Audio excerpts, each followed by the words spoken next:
Next thing on my agenda today on my calendar is a teacher meeting. So this is my first teacher meeting of the day.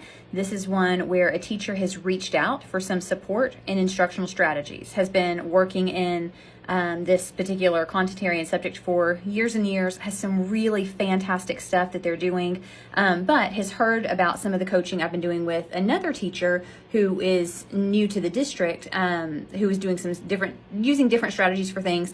And so this teacher wanted to kind of get some fresh ideas for things that this teacher can do this semester coming up. So I'm preparing for that meeting, and I'm going to show you what I use whenever I'm preparing for meetings with teachers.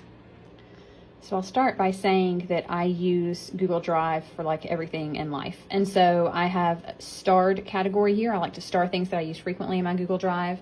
And when I go to, I have a folder just for teacher notes. So I have protocols that I use for different teacher meetings. So I have one for brainstorming meetings with teachers, for goal review and progress monitoring meetings. Goodness gracious, we're having power issues today, so the power just went out, but it came right back on. So goal setting meetings, general just notes, blank notes for teachers meetings, observation notes when I go visit classrooms, when I have pre-observation meetings with a teacher before I'm going to go in and observe, and then reflection meetings for after I have observed. So I have all these different templates, and they all have the questions that I ask as I go through those meetings, because I like to have planned in advance the questions I'm going to ask.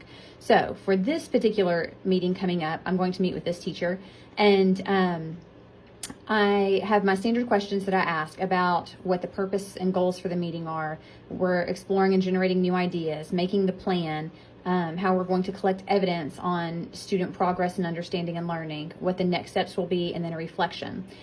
I also have listed over here, since I know this teacher is interested in work that I've done with another teacher on the team, I have gone ahead and listed the strategies that I used with that teacher. So I have everything all here. The idea is that whenever I go to a meeting with teachers, I like to have already gone through my questions, and I'll take things out as needed if I am not going to use those questions, or I will add additional questions. And not that it's a robotic reading from a script every time I go through this, though probably when I first started, it probably was a little more robotic. But this just really helps me, keeps me focused on the task at hand and what it is I'm working on with teachers. So I will be taking this to my teacher meeting, and I will have it all, some of it filled out. I won't ask all of these questions just as we go, but I will be able to have good notes, and then I have a spot.